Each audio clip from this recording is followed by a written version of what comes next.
Hi friends, అవార్యో ఈరోజు మనం ఈ వీడియోలో మహబూబ్నగర్ జిల్లా కేంద్రానికి 25 కిలోమీటర్ల దూరంలో ఉన్న మూసాపేట మండలంలో రామస్వామి గుట్ట అనే పర్వతం ఉంది.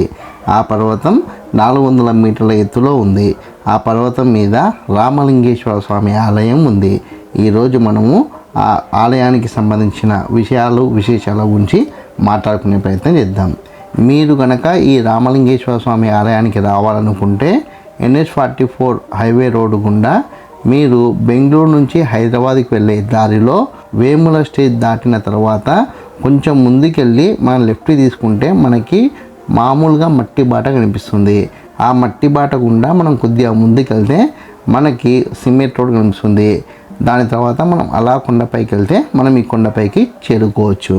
మనం ఈ కొండపైకి వచ్చిన తర్వాత మనం ఆలయాన్ని చేరుకోవడానికి కొన్ని రాతి మెట్లు ఎక్కవలసి వస్తుంది. ఆ రాతి మెట్లు కూడా పురాతన కాలానికి సంబంధించిన మెట్లలాగైతే మనకు కనిపిస్తుంది. ఈ విధంగా మనం కొద్ది వరకు రాతి మెట్లు ఎక్కుతూ అలా మనం పైకి వెళ్ళిన తర్వాత మనకి ఆలయం అనేది కనిపిస్తుంది. ఈ ఆలయానికి సంబంధించిన చారిత్రక అంశాలను మనం పరిశీలిస్తే కనుక ఈ కొండపైన సాక్షాత్తు శ్రీరామచంద్రుడే ఇక్కడ కొన్ని రోజులు నివసించి స్వయంగా శ్రీరామచంద్రుడే ఇక్కడ ఉన్న శివలింగాన్ని ప్రతిష్ఠించుండు అని ఇక్కడి ప్రజల విశ్వాసం. అంతేకాకుండా ఈ పర్వతం పైనే సీతారామ లక్ష్మణులు గుహల్లో నివసించినట్టు ఇక్కడ మనకైతే ఆధారాలు లభించాయి.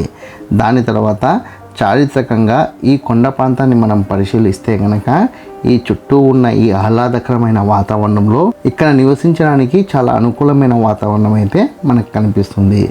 అయితే ఇక్కడ మనము ఒక్కసారిగా ఇక్కడ ఉన్న పర్వత శ్రేణుల్ని, ఇక్కడ ఉన్న రాళ్ళని ఒకసారి మనం పరిశీలిస్తే ఇక్కడ ఒక గుండ్రటి రాయి మీద ఒక బొమ్మ రేఖాచిత్రం అయితే మనకు కనిపిస్తుంది. ఇది మామూలు రేఖాచిత్రం అయితే కాదు. ఈ రేఖాచిత్రం అనేది ఆది మానవులు అప్పటి కాలంలో గీసిన రేఖాచిత్రం లాగా కనిపిస్తుంది. అప్పటి కాలం ఆది మానవులు వారికి తెలిసిన జంతువుల్ని అక్కడ ఆ రాతి గుండు మీద గీసే ప్రయత్నం చేసిండ్రు.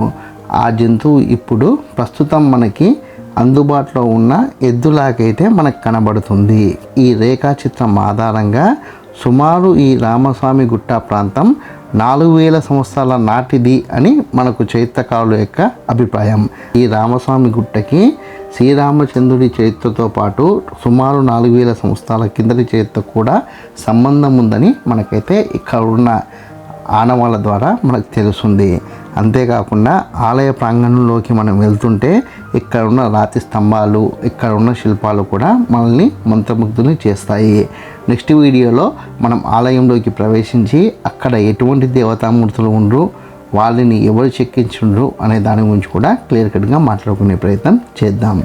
ఈ వీడియో కనుక మీకు నచ్చినట్లయితే లైక్ చేయండి, కామెంట్ చేయండి, షేర్ చేయండి.